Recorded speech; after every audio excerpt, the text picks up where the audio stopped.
갈라디아서 5장 22절 23절을 같이 읽겠습니다.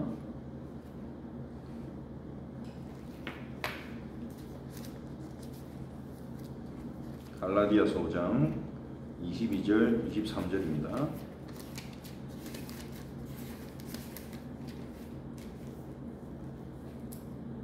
같이 합독하겠습니다. 오직 성령의 열매는 사랑과 희락과 화평과 오래 참음과 자비와 양선과 충성과 온유와 절제니 이 같은 것을 금지할 법이 없느니라. 아멘. 이 갈라디아서는 바울이 갈라디아 지방에 있는 교회들에 보낸 편지입니다. 로마서 같은 경우에는 로마에 있는 교회, 한 개교회를 향해서 편지를 쓴 거죠. 물론 그 서신이 다른 교회로도 전달이 되어서 읽혀지고 그 안에 있는 복음의 내용이 전달됐지만, 원래 바울이 그 서신을 쓸 때 수신자로 생각한 것은 로마 교회입니다. 고린도 전후서 같은 경우에도 고린도죠. 그런데 갈라디아서 같은 경우는 갈라디아 지방에 여러 교회가 있었어요. 갈라디아 지방 안에 바울이 1차 선교 여행 때 방문했던 도시들이 갈라디아 지방입니다. 그러니까 그때 비시디아, 안디옥, 루스드라, 버가, 이고니온 이런 지역이 갈라디아 지방이죠. 바울이 1차 선교 여행 때 구브로서 가서 배 타고 버가로 가서 북쪽으로 올라가서 비시디아, 안디옥에서 한 4개, 5개 도시를 이제 거치면서 회당에 들어가서 복음을 전했죠. 그러면 믿는 사람이 있고 반대자들이 일어나요. 반대자들이 일어나면 교회를 세워놓고 다른 도시로 옮겼습니다. 요때 1차 선교여행 때 세워진 교회들이 이제 갈라디아 지역에 있는 교회들이죠. 이게 사도행전 13장 13절에서 14장 23절 사이에 나오는 스토리입니다. 바울은 이 갈라디아 지역의 성도들에게 율법을 강조하지 않고 오직 복음만을 전했습니다. 그래서 갈라디아 3장 1절에 보면 바울이 너무 답답한 나머지 이렇게 말하죠. 그리스도께서 십자가에서 못 박히신 것이 밝히 보이거늘 그렇게 분명하지 않냐. 하나님의 아들이 십자가에서 우리 대신 죽으셨다는 게 그렇게 분명하고 그렇게 분명히 내가 전달했지 않냐. 근데 왜 율법주의의 가르침이 너희가 다시 돌아가느냐, 율법으로 왜 다시 돌아가느냐, 이렇게 바울이 이제 굉장히 열변을 토하는 거죠. 왜 그러냐면 바울이 교회를 세우고 1차 전도 여행이 끝나고 다시 안디옥으로 돌아왔을 때 일부 유대인들이요, 15장 1절에 보니까 이 갈라디아 지역에 있는 교회들을 방문해가지고 바울의 가르침이 틀렸다 이렇게 말하기 시작한 거예요. 오직 복음이 아니라는 거죠. 그렇게 말하지는 않습니다. 오직 복음을 부정하는 사람들이 오직 복음이 틀렸다고 말하지는 않습니다. 대체로 복음이 맞지, 그래, 복음을 믿어야 돼. 근데 그것으로 마치 부정한 것처럼 얘기를 하는 거죠. 그래서 이 유대 율법자 이제는 할례를 강조한 겁니다. 할례를 받아야 된다. 구약 성경을 근거로 했어요. 성경을 근거로 하죠. 근데 성경의 어떤 통합적인 이해는 안 된 거예요. 신구약 통합적인 이해는 안 되고 구약과 신약을 따로 이렇게 이해하면 이런 일들이 많이 생깁니다. 지금도 성막을 굉장히 강조하는 분들도 있고요. 물론 성막 안에 중요한 원리들이 있긴 있는데 항상 늘 가장 강조되어야 되는 건 예수 그리스도신데 이제 다른 게 이제 강조가 되는 거죠. 할례를 강조하는 겁니다. 아브라함에게 하나님 약속하셨다. 구약 성경을 봐라. 하나님이 이 할례를 받지 않는 자는 언약에서 끊어진다고 했다. 예수님을 믿어서 우리가 여러분이 새 언약 속에 들어왔지만 이 할례를 안 받으면 이 언약이 끊어지는 거야. 할례도 받아야 돼. 율법도 지켜야 돼. 하나님 백성이 주신 영원한 규례야. 이 율법도 지켜야 돼. 그래 내가 구원받는 거야. 이러니까 이 갈라디아 지방에 있는 성도들이 헷갈리는 거예요. 헷갈리고 율법주의자들의 가르침을 또 받아들이는 사람이 많이 나오는 겁니다. 왜냐면 그게 더 일리가 있거든요. 본성상. 어느 얘기가 더 일리가 있습니까? 우리가 이 세상에서 한 10년, 20년, 30년 살다 보면 우리는 아무것도 한 것 없이 오직 하나님의 은혜로 구원받았고 구원받을 것이고 하나님 나라로 간다 이 얘기하고, 하나님 은혜가 필요하긴 하지만 네가 해야 될 게 그 하나님의 말씀을 지키면 그게 공로가 돼서 열심히 지키는 만큼 열심히 신앙생활을 하면 축복 주시고 너를 구원하시는 것이 아니냐. 이 얘기 두 가지를 들으면요, 불신자들 듣기에는 열심히 해야 된다는 말이 더 와닿죠. 심지어 우리는 은혜로 구원받았다고 믿으면서도 온전히 안 믿어져요. 내가 제대로 살지도 못한데 이 축복을 어떻게 누리겠냐. 내가 하나님 앞에 온전하지도 못한데. 근데 바울은 그게 아니라는 거예요. 우리가 구원받을 수 있고 우리가 의롭게 되고 우리가 앞으로 삶을 살아가면서 하나님과 동행할 수 있는 건 전부 오직 그리스도의 은혜다. 율법의 행함으로 한 것이 아니다. 이 갈등이 일어난 것입니다. 일어날 갈등이 일어난 거죠. 앞으로도 계속 일어날 갈등입니다. 이 갈등은 지금도 계속되고 있어요. 오늘날 교회도, 현대 교회도. 그래서 하나님이 거기에 대한 답으로 갈라디아서를 우리가 주셨다고 보면 되겠습니다. 율법과 복음의 관계, 우리의 구원은 무엇으로 말미암는가, 여기에 대해서 계속 교회사 동안에 일어날 이 논쟁에 대한 답을 하나님이 미리 주신 거죠. 초창기에. 바울은 이 갈라디아서를 통해서 갈라디아 지역의 교회들에게 복음을 믿어야 하는 이유를 설명했습니다. 첫 번째로 바울은 자기가 전한 복음이 유일한 복음이라는 확신이 있었어요. 예수님이 주신. 그래서 1장에 가보시면 1장 6절에 그리스도의 은혜로 너희를 부르셨는데 이를 같이 속히 떠나. 은혜로 부르신, 그리스도의 은혜로 너희를 부르신 하나님을 너희가 속히 떠나. 하나님을 떠났다고 말하는 거예요. 다른 복음을 따르는 것을. 그냥 하나님이 주신 것을 거부하니까 그건 하나님을 떠나는 거죠. 다른 복음을 따르는 것을 내가 이상하게 여기노라. 내가 너에게 준 복음 말고, 전한 복음 말고 다른 복음, 율법주의적 복음, 율법주의가 섞인 복음이죠. 그러면서 7절에 다른 복음은 없다. 어떤 사람들이 너희를 교란하여 그리스도의 복음을 변질시키려 하는 것이다. 그래서 8절에 뭐라고 말합니까? 8절 9절에 하늘에서 온 천사라도 우리가 너에게 전한 복음, 여기서 말하는 우리는 이 바울이 동역자가 있었잖아요. 갈라디아 지역의 1차 선교여행 때 바나바와 같이 선교를 했죠.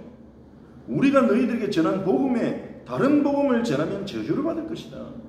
이 정도로 확신이 있는 거예요. 이 정도로 확신이 있고 강하게 얘기하는 겁니다. 왜냐하면 그만큼 혼란스러웠던 것 같아요. 복잡한 문제가 생긴 겁니다. 갈등이 생기고 거기에 대해서.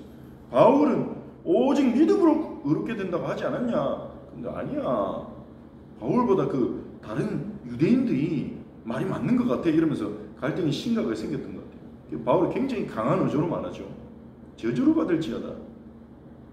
이런 표현을 다른 서신서에서는 쓴 적이 없습니다. 그러면서 차분히 설명합니다. 처음에 그렇게 강하게 얘기해놓고 11절 12절에 차분히 설명합니다. 형제들아, 내가 너에게 알게 하노니 내가 전한 복음은 사람의 뜻으로 된 게 아니야. 내가 배운 게 아니야. 사람한테 내가 공부한 복음이 아니야. 내가 사람에게 받은 것도 아니야. 오직 예수 그리스도의 계시로 말미암은 것이라. 예수 그리스도께서 직접 나에게 전해주신 복음이야. 이거는 예수 그리스도의 계시로 말미암은 복음이야. 그러니까 바울의 복음이라고 너네가 들으면 안 돼. 이거는 예수 그리스도의 복음이야. 이렇게 말하는 거죠. 이 바울이 자기 얘기를 쭉 하는 겁니다. 하나님이 자기를 어떻게 부르셨는지. 그러면서 자기가 사도들에게 배운 것도 아니다. 그 얘기를 쭉 합니다. 베드로나 이런 사도들한테 내가 배우고 그들에게 가르침을 받은 게 아니다. 부활하신 예수님을 내가 다메섹에서 만났고 그 예수님이 나에게 주신 복음, 그 복음을 너에게 전했는데 왜 그 복음 아닌 다른 복음을 따르느냐. 이게 단순히요, 담임 목사님이 내 말만 듣고 다른 목사 메시지 듣지 마 이런 얘기가 아닌 거예요. 주님이 주신 복음, 그 복음만 붙잡아라 그거예요. 예수 그리스도의 복음만 붙잡으라는 거예요. 그게 성경에 기록된 복음이죠. 예수 그리스도의 복음. 그 복음의 내용이 뭡니까? 바울의 복음이 아무도 율법을 완전하게 지킬 수 없기 때문에 율법의 행위로는 의롭게 될 수가 없다. 우리 렘넌트들 안에도 이 율법주의 사상이 딱 들어가 있어요. 왜냐? 세상에 깔려 있거든요. 율법주의가. 내 행위에 따라 내 모든 것이 결정된다. 그게 일반 법칙이잖아요. 인과응보의 법칙. 일반 법칙이요. 물론 항상 그 법칙이 적용되는 건 아니에요. 정말 바르게 노력하고 열심히 살아도 악한 권력자나 악한 시스템의 희생자나 피해자가 되는 사례도 현실에는 압도적입니다. 그래서 성경은 놀랍습니다. 진짜 하나님 말씀이라서. 구약 성경에 지혜서가 세 종류가 있거든요. 잠언, 전도서, 그리고 욥기. 그 세 가지가 다른 지혜를 가르치는데요. 이 세상 어떤 지혜책과도 깊이가 달라요. 잠언은 일반 법칙을 가르칩니다. 열심히 해, 일찍 일어나, 부지런히 해, 속이지 마. 그러면 열매를 거둘 거예요. 불신자들 그렇게 살아서 성공하잖아요. 진짜 열심히 하고 새벽부터 뛰고. 근데 전도서는 뭐라고 말합니까? 하지만 그런다고 꼭 되는 게 아니야. 그것도 헛돼. 이렇게 말합니다. 왜 그렇습니까? 하나님 떠나서 타락된 세상이기 때문에 그 노력이 적용될 때도 있지만 안 되는 상황도 많다는 거예요. 예를 들자면 공산주의 취향, 예를 들자면 굉장히 편파적이고 자기중심적이고 원칙을 따르지 않는 지도자, 그 밑에 있는 사람들은 열심히 한다고 인정받는 게 아니라 아부하고 막 충성하는 사람이 어떤 열매를 거두죠. 그런 일들이 세상에 있잖아요. 전도서는 세상에 그런 일이 있기 때문에 열심히 한다고 다 되는 거 아니야. 그렇게 얘기합니다. 욥기는요, 하나님의 백성에게도 고난이 올 수 있어. 이유를 다 알려주시지 않아. 하지만 하나님의 절대 주권 속에 있어. 이렇게 지혜의 다층적인 면을 말합니다. 근데 이 세상에는요, 일반적인 원칙, 그 아이들한테 계속 가르치자. 학교에서 네가 한 만큼 결과가 나온다. 맞는 말이죠. 그러니까 아이들한테 그 사상이 딱 들어가 있는 거죠. 넌 예수 믿어서 하나님 자녀 돼서 하나님 은혜 필요해. 이래도 아이들은 사실은 하나님 은혜를 필요를 잘 못할 수도 있습니다. 왜냐? 하나님 은혜가 부모님을 통해 전달되고 있기 때문에. 어릴 때는 하나님 은혜가 부모님의 돌봄을 통해서 아이들에게 전달되잖아. 그러니까 아이들이 당장 하나님 앞에 뭘 기도해야 되고 하나님이 도와주셔야 되고 이런 부분을 못 느낄 수 있어요. 그래서 어떤 면에서 우리가 믿는 부모들이 자녀한테 설명해야 될 부분입니다. 엄마가 너를 사랑하는 것은 하나님이 나에게 너를 사랑하는 마음 주셨기 때문이야. 엄마가 너에게 이런 옷을 사줄 수 있는 것은 하나님이 엄마를 통해 너를 돌보시기 때문이야. 그렇게 우리가 설명을 해줄 필요가 있어요. 책 중에 예전에도 한번 소개해드렸는데 어린이 읽는 책 중에 기독교 동화 중에 그런 내용이 있죠. 아빠가 너를 최고로 사랑한다. 근데 나보다 너를 더 사랑하는 분이 있어. 그건 바로 예수님이야. 그 얘기를 이제 같이 하는 거죠, 항상. 그러니까 그런 사실을 모르니까 아이들이 교회 다니면서 하나님 은혜 그런데 잘 모르는 거예요. 우리 집안이 어렵고 막 부모님이 막 학대를 하고 그런 친구들은 하나님께 매달릴 수도 있겠죠. 근데 보통 일반적인 가정에서는 기껏해야 문제 뭐야? 이런 문제 없어요. 문제 뭐야? 어제 엄마가 싸웠어요. 아빠랑 이러면서. 동생이 괴롭혀, 형이 괴롭혀. 이 정도 얘기하는 거죠, 어릴 때는. 이 청소년 되면 이제 학업이라는 스트레스가 딱 오니까 거기서 또 문제를 발견하는 거고. 그러니까 뭔가 열심히 하면 된다. 이 사상이 딱 각인되어 있는 겁니다. 그래서 은혜라는 말을 못 알아듣는 거예요.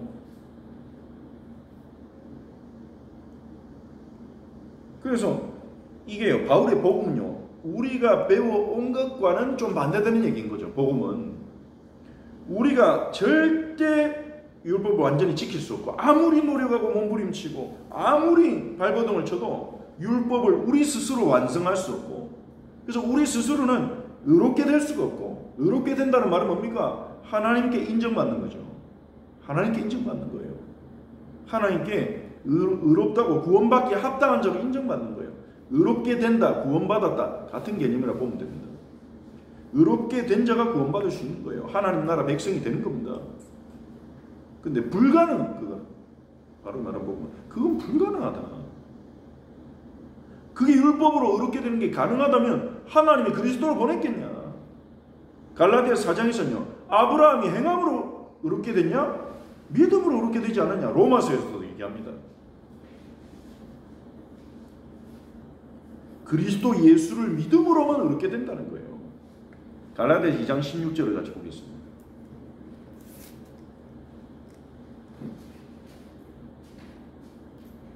같이 읽겠습니다.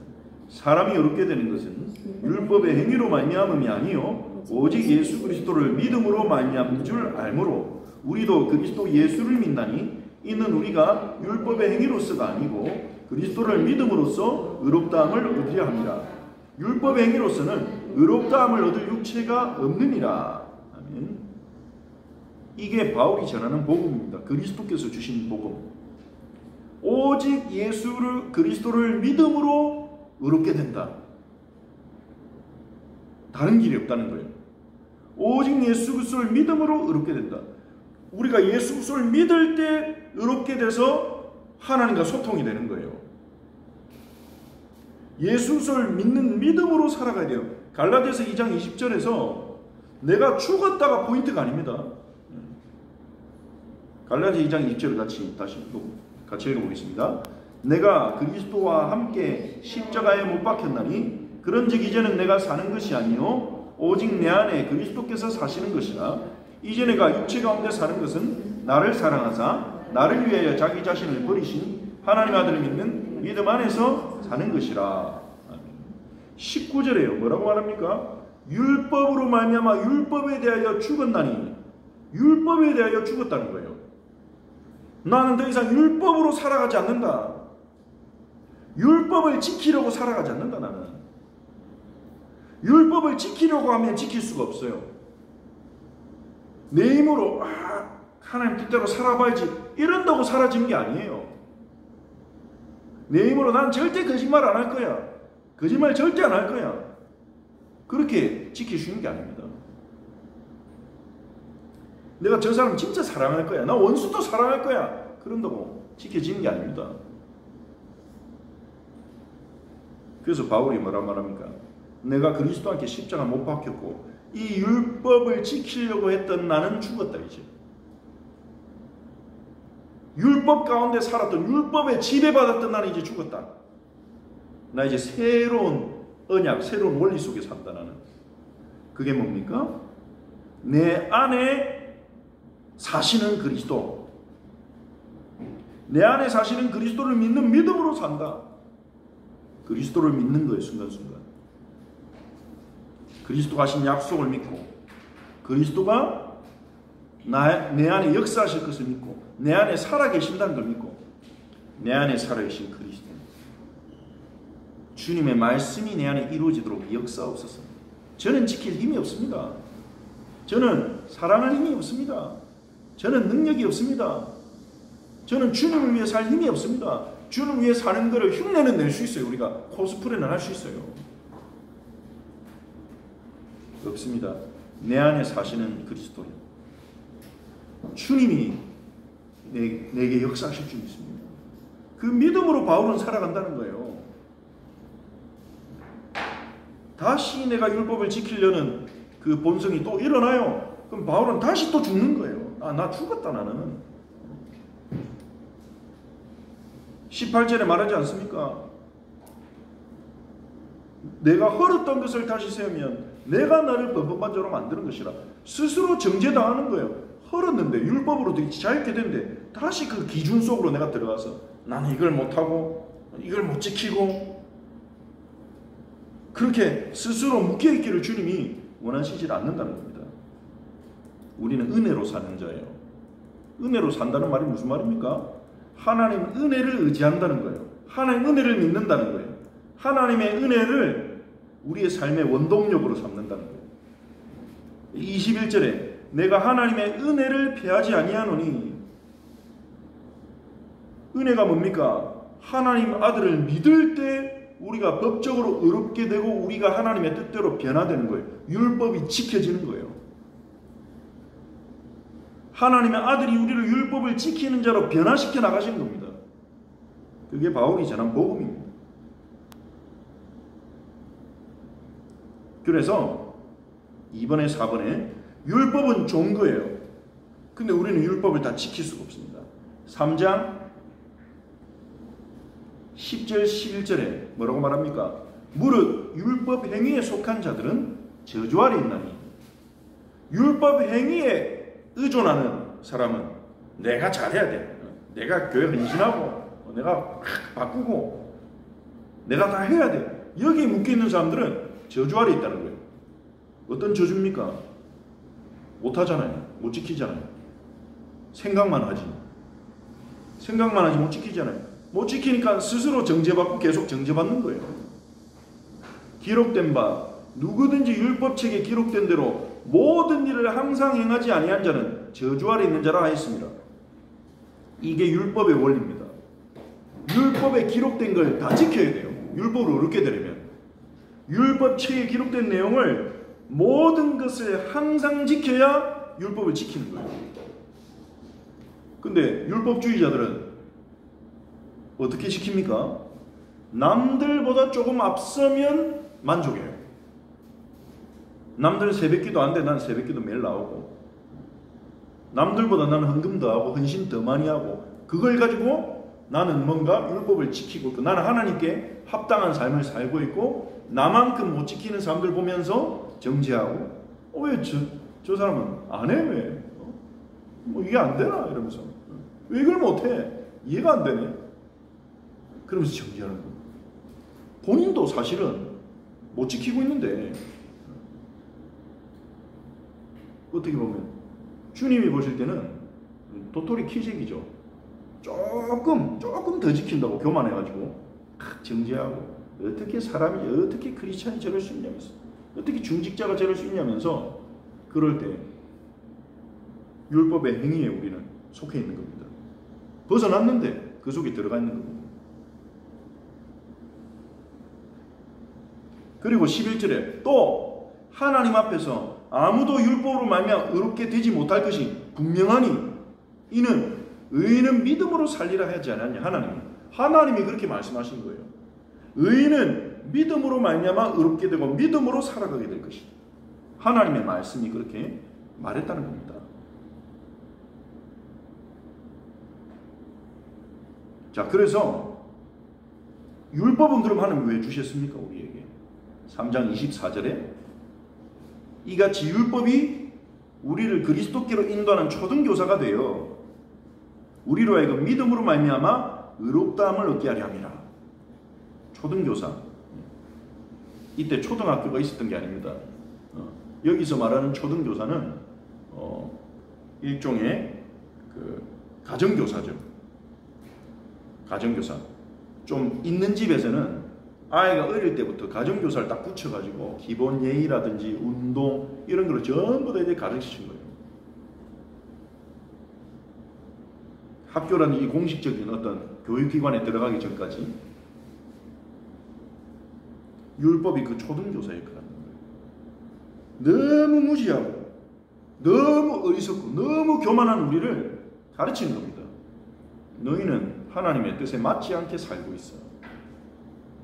너희는 악한 존재야. 너희는 타락한 존재야. 율법이 우리를 가르치는 겁니다.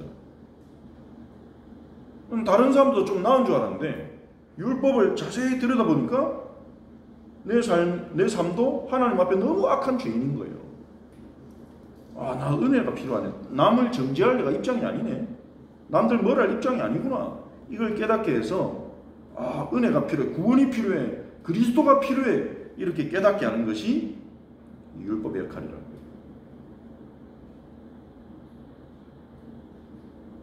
그럼 율법은 우리에게 필요합니까? 안 필요합니까? 필요해요. 율법을 없애면 안 돼요. 예수님 그랬습니다. 율법의 1.1획도 없어지지 않고 이루어진다. 근데 이루는 방법을 말하시진 않았죠. 거기서는. 마태복음에서는 율법의 1.1획도 예수님 보고 율법 폐하러 왔다 이러니까요. 예수님이 기가 막혀가지고 내가 율법의 폐하론자가 아니다. 완전하게 하러 왔다. 1.1도 없어지지 않고 다 이루어지게 될 것이다. 그 율법을 완전하게 위해서 하신 예수님이 하신 일이 뭡니까? 본인이 완성하는 일을 본인이 완성하셨어요. 예수님이 우리 대신 십자가에 죽기까지 순종하시고 율법을 완성하는 길이 뭔지 예수님이 보여주셨어요. 그걸 우리가 어떻게 똑같이 따라하냐? 불가능. 예수님이 사신 삶을 우리가 살 수 있겠습니까? 매초 매순간 하나님의 뜻을 위하여, 나를 위하여 내 가족을 위하가 아니라 매초 매순간 하나님의 뜻을 위하여 죽는 것도 불사하고 한 사람 한 사람을 사랑하고 한순간의 불신함도 없이 우리는 그렇게 못 살아요. 예수님을 보면서 우리는 율법의 행위로 의롭게 될 수가 없구나 깨달아야 돼요. 저렇게 해야 되는 거구나. 저렇게 살아야 되는구나. 그래서 주님은 어떻게 하십니까? 그분을 믿을 때 그분이 성령으로 우리 안에 역사해서 우리를 바꾸시는 거예요. 우리의 마음을. 바꿔서 완전하게 되면 의롭게 되냐? 그것도 아닙니다. 의롭게 해놓고 바꿔나가시는 거예요. 믿는 순간 의롭다고 선언하시고 바꿔나가시는 거예요.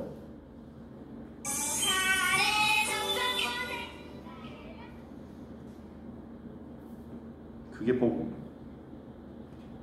그게 예수님 율법 온전케 하신 방법인 거죠. 그래서 복음을 통해서 의롭게 된 사람은 육체의 욕심을 따라 사는 게 아니라 성령의 인도를 받아야 돼요. 갈라디아 5장 16절에서 내가 이르노니 너희는 성령을 따라 행하라. 그리하면 육체의 욕심을 이루지 아니하리라. 이제 하나님 아들을 믿는 믿음으로 산다는 말은 무슨 말이냐? 내 안에 오신, 내 안에 사시는 그리스도가 내 안에 어떻게 사십니까? 자신과 동등한 영광과 능력을 가지고 계시지만 다른 위격을 가지고 계신 성령으로 사신단 말이에요. 예수님이 분명히 요한복음에 말했잖아요. 내가 너희 속에 들어가겠다 이래 하지 않았어요. 보혜사 성령을 너희에게 보내어 영원토록 너희와 함께 있게 할 것이다. 그래서 예수님을 영접했는데 우리 안에 들어오신 분은 누굽니까? 성령님이에요. 그래서 어떻게 보면 영접했을 때 예수님 어디 계십니까? 이러면 내 마음을 툭툭 치는 거는 신학적으로는 정확하지 않아요. 의미적으로는 맞는데 삼위일체를 그 사람한테 처음 새신자인데 우리가 설명할 수 없잖아요. 렘넌트들한테도 설명하기 쉽지 않잖아요. 맞아요. 맞다고 해야 돼요. 예수님이 들어오셨다. 근데 우리는 정확하게 알고 있어야 돼요. 예수님 영접할 때 성령이 우리 안에 들어와서 계시고 예수님 어디 계십니까? 하나님 보좌 우편에 계세요. 육신을 가지고 계세요. 부활 육신을 가지고 신령한 몸을 가지고 제자들이 만져봤고 생선도 씹어 드셨고 하지만 제자들의 모임 가운데 문을 통과해서 나타나신 신령한 스피리추얼 바디를 가지고 예수님은 하나님 보좌 우편에 계신 겁니다. 그래서 우리는 예수님을 장차 안아볼 수도 있고 손도 만져볼 수 있어요. 우리 안에 성령으로 계시는 거예요. 그래서 내 안에 사시는 그리스도를, 내 안에 계시는 성령을 믿는 믿음으로 우리가 살아갈 때 성령의 열매가 맺어지는 거예요. 근데 왜 성령의 열매가 나에게는 잘 안 맺어지냐? 어떤 사람에게는 잘 안 맺어집니까? 우리가 그리스도를 믿음으로 의롭게 됐는데 우리의 마음속에 두 가지 가이드가 있는 거예요. 두 가지 내비게이션이 있는 거예요. 첫 번째는 뭡니까?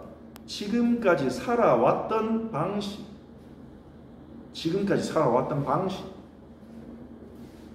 나한테 너무 편하고 나한테 너무 익숙하고 습관화되어 있는, 자동화되어 있는, 무의식적으로 툭툭 튀어나오는 습관화된 방식이 있는 거예요. 그게 육체의 욕심입니다. 육체의 욕심이라는 게 꼭 뭐 식욕, 성욕, 수면욕, 뭐 남의 그 탐내는 탐심 이런 것만 말하는 게 아니라 내 안에 살아온 방식, 사고 방식, 그게 우리 안에 딱 탑재되어 있거든요. 컴퓨터로 치면 운영체제잖아요. 3개 깔리긴 깔렸는데 2개가 깔려 있는 거예요.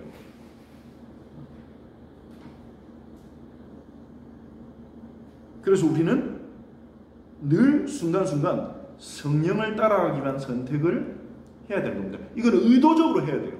수동으로. 자동이 아니라 수동으로 해야 돼요. 자동은 육체 욕심이에요. 수동적으로 우리가 성령 인도를 따라가지 않으면 자동적으로 육체 욕심을 따라가요. 그래서 내 느낌대로, 내 기분대로, 내가 하고 싶은 대로 하다 보면 육체 욕심 따라 쭉 가고 있는 거예요. 그래서 바울이요, 갈라디 2장 2절에 내가 십자가에 죽었다니 이랬고, 다른 복음서, 다른 서신에서는 날마다 죽노라 그랬어요. 죽노라 이 말은 무슨 말입니까? 자발적으로 자기를 죽인다는 거죠. 뭘 죽인다는 겁니까? 육체의 욕심을 따라가려는 본성을 죽인다는 거예요. 내 마음대로, 나 중심으로, 내가 하고 싶은 대로, 내 생각대로, 내 마음에 떠오르는 대로 하려는 것을 죽인다는 거죠. 성령을 따라가기 위해서. 17절에 말합니다. 육체의 소욕은 성령을 거스른다. 우리 육체에 새겨진 것들은 성령인도 못 받도록 방해해요. 성령께서는 우리 육체의 소욕을 억누르고 우리를 이끌어 가시려고 해요. 이 둘이 대적하는 거예요. 우리 안에. 우리의 선택을 기다리시는 겁니다. 성령님. 때로는 은혜 주셔서 선택할 힘을 주시기도 하지만 이 갈등 앞에서 우리는 우리 자신의 연약함을 깨닫고 그리스도 아니면 안 되는 이유를 더 깊이 알아가는 거예요. 18절에 이 말이 중요하죠. 너희가 만약 성령이 인도하신 바가 되면 율법 아래 있지 아니하리라. 정말 우리가 성령의 이끄심을 따라가면 율법과 상관없이 율법을 지키는 삶을 살게 됩니다. 성령 인도를 따라가면 율법을 무시하는 삶이 아니라 누구보다 사랑하는 삶이 돼요. 성령은 우리를 사랑하도록 이끄십니다. 내가 자꾸 미워함과 경쟁과 분노로 간다. 절대 성령 인도가 아닙니다. 그거는. 성령은 그리스도를 드러내시고 그리스도 앞에 무릎 꿇게 하시고 사랑하게 하십니다. 왜 그렇습니까? 그리스도의 최종 세 계명이 뭡니까? 서로 사랑해라.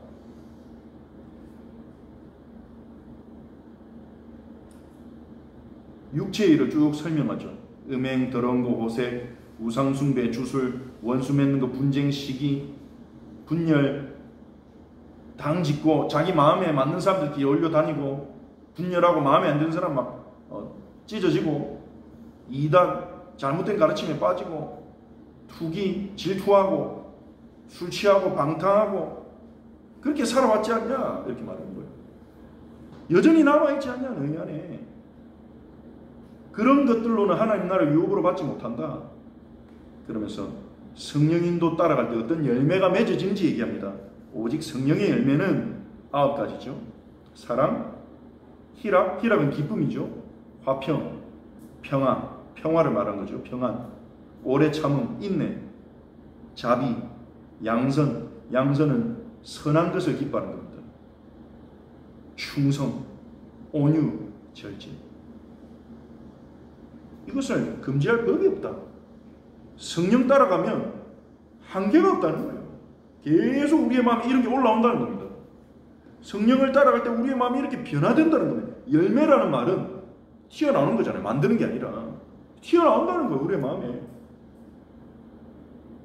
이 열매를 합치면 뭐가 됩니까? 예수님이에요. 성령의 열매 9가지 합치면 예수님이에요. 예수님의 성품을 말하는 거예요. 하나님의 백성의 성품을 말하는 거예요. 예수 믿으면 착하게 살아야 돼? 아닙니다. 예수 믿으면 선하게 변합니다. 지극히 선하게 변해갑니다. 속도는 달라요. 속도는 다 달라요. 어떤 속도를 기준으로 삼으면 안 돼요. 내가 조금 빠르다고 느린 사람들 비웃어도 안 돼요. 분명한 거죠. 변화 일어나게 됐어요. 진짜 우리가 예수 믿는다면, 성령인도 받는다면. 그래서 성령의 열매, 성령님은, 성령의 열매란 말은 무슨 말입니까? 성령님은 구원받은 렘넌트를, 하나님의 자녀들을 예수 그리스도의 증인으로 만들고 계십니다. 스스로 완벽하게 살 수 있는 사람 아무도 없어요. 근데 율법주의는 우리를 속입니다. 우리는 모든 연약하고 쉽게 죄를 짓고 다른 사람 판단하고 괴롭히고 하나님 뜻을 알아도 행하지 않습니다. 그래서 하나님은 우리를 구원하기 위해 그리스도를 보내주셨고, 그리스도는 우리 대신해서 십자가에 죽으셨고, 왜 십자가에 죽으셨습니까? 우리가 받을 벌을 대신 받으신 거예요. 우리를 자유롭게 하기 위해, 벌 안 받게 하기 위해서 죄와 죽음을 이기고 부활하셨습니다. 이 그리스도 예수님을 믿고 나의 주인으로 인정할 때 하나님께 의롭다함을 인정받고 노아처럼, 아브라함처럼 하나님 자녀가 되는 거죠. 근데 하나님 자녀가 되었음에도 불구하고 여전히 우리의 마음과 생각, 삶이 변화되지 않고 그대로인 경우가 있습니다. 왜 그렇습니까? 육체의 욕심을 따라 나 중심, 사람 중심, 사람 의지하고 살고 있기 때문입니다. 갈라디아서에서 강조하는 게 그거죠. 그래서 어떻게 해야 되냐? 성령께서 내 마음과 생각과 삶을 변화시키도록 언약을 붙잡고 예수님이 하신 말씀을, 하나님 하신 말씀을 붙잡고 집중하는 시간을 가져야 됩니다. 성령을 따라가기 위해서. 성령 인도를 받기 위해 우리에게 필요한 것은 침 뱉어가지고 튀기는 게 아닙니다. 손바닥에 뱉어가지고 탁 쳐가지고. 성령 인도 받기 필요한 것은 성경을 갑자기 확 펼치는 그런 게 아닙니다. 점술적 방식. 불신자들은 그런 점술적 방식을 만들어냈죠. 하늘의 뜻을 알기 위해서 무작위를 하는 거예요. 무작위. 주사를 굴리든지 제비 뽑든지 무작위. 성령인도 받는 방법은 그런 무작위의 방식이 아닙니다. 오히려 하나님은요, 성경을 통해 계시하셨어요. 성령인도 받기 위해서 우리에게 필요한 것은 하나님의 의도와 뜻을 끊임없이 공부하고 묵상하는 거예요. 하나님 말씀 계속 들으면서 곰곰이 묵상하고 배우는 거예요. 하나님 원하시는 게 뭔지, 하나님 뭘 기뻐하시는지를 찾아내는 거예요. 그러다 보면 보여요. 선택해야 될 때 하나님이라면 이 선택을 기뻐하실 것이다. 보이는 거예요. 그렇게 자라나야 돼요. 우리 렘넌트들이. 하나님 말씀에 관심 없다가, 하나님 뜻에도 관심 없다가 급할 때만 하나님 뜻을 찾는 성도들이 많죠. 문제 생겼을 때, 사고가 자꾸 터질 때, 대학 가야 될 때, 직장 선택해야 될 때, 결혼해야 될 때, 뭔가 좀 더 안전한, 더 보장된 선택을 하기 위해서 성령 인도가 뭡니까? 물어보는데, 그때라도 물어보는 게 어떻게 보면 안 물어보는 게 낫겠지만, 하나님이 원하신 거니 우리가 하나님을 사랑하고 하나님께 배우고 하나님 닮아가는 거예요.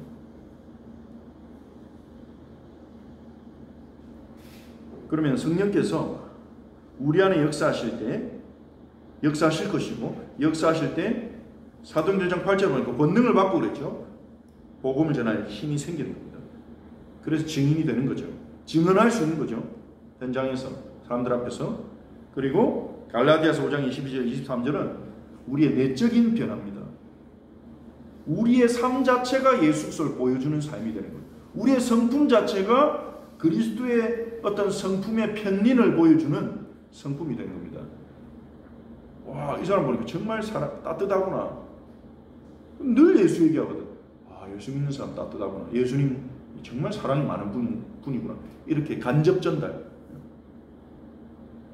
근데 우리가 예수 그러면서 이기적이고, 예수 이러면서 너무나 냉정하고, 예수 그러면서 죽어가는 사람이 관심 없고, 그러면 예수 믿는 사람들은 너무 냉정하고 자기밖에 모르고 이기적이네. 예수도 그런 분인가 보다. 그런 증인이 되는 거죠. 그러니까 우리는 두 가지 다 증인이 되어야 됩니다. 말과 삶으로, 말과 성품으로 증인이 되어야 됩니다. 어떻게 됩니까? 오직 성령으로. 기도하겠습니다. 우리 자신이 성경적 복음, 바울이 예수 그리스도께 받은 예수 그리스도의 복음을 온전히 이해하고, 이제는 율법에서 벗어났으니 다시 율법주의로 돌아가지 않고 하나님 아들 그리스도를 믿는 믿음으로 살아갈 수 있도록 우리의 복음에 대한 깊은 깨달음과 은혜를 달라고 기도하고요. 성령의 열매가 우리 안에 맺어져서 우리가 예수 그리스도의 성품을 닮아가도록, 그래서 예수 그리스도의 증인으로 나를 세워달라고, 입술로 담대하게 그리스도를 증거할 뿐만 아니라 예수 그리스도의 마음을, 예수 그리스도의 성품을, 예수 그리스도의 사랑을 나타내는 증인이 되게 해달라고 우리가 함께 기도하고, 우리 렘넌트들을 위해서 우리 렘넌트들이 이 성령의 열매를 알고 성령의 열매 맺는 삶으로 들어갈 수 있도록 우리 같이 기도하겠습니다. 살아계신 하나님, 주님 은혜 감사드립니다. 하나님, 갈라디아서를 통해 율법주의자와 복음 가진 자의 논쟁에 대한 분명한 답을 주시고, 성경적 복음이 무엇인지 바울을 통해서 우리에게 증거해 주심에 감사드립니다. 하나님, 우리는 결코 율법을 지킬 수 없기 때문에 이제는 율법의 행위를 따르는 원칙이 아니라 오직 그리스도 예수를 믿는 믿음의 원칙이 필요합니다. 하나님, 여전히 우리 안에 육체의 소욕이 하나님 율법으로 우리를 이끌고 갑니다. 율법의 원리로 우리를 이끌어갑니다. 우리를 정죄하고 우리의 스스로 힘으로 하라고 이끌어갑니다. 여기에 육체의 소욕을 따르지 않고 우리 안에 사시는 예수 그리스도, 우리 안에 사시는 성령님의 인도를 따라가기 원합니다. 주님, 하나님의 의도를, 하나님의 뜻을 밝히 알도록 우리를 말씀을 듣고 읽고 묵상하는 자리로 인도하여 주옵소서. 하나님의 말씀, 성경을 사랑하고 그 성경을 묵상하며 하나님의 마음을 읽을 수 있는 저희가 되게 하옵소서. 그래서 하나님 성령의 인도를 선택할 수 있는 힘을 주시고, 그래서 성령의 인도를 따라가며 복음을 전할 힘을 가진, 복음의 예수님을 증거하는 우리의 마음과 우리의 삶으로 예수 그리스도가 증거되도록 우리의 마음의 성령 열매를 맺게 하옵소서. 우리 렘넌트들이 이 성령 열매를 맺게 하옵소서. 주님 감사합니다. 살아계신 주 예수 그리스도의 이름으로 기도합니다.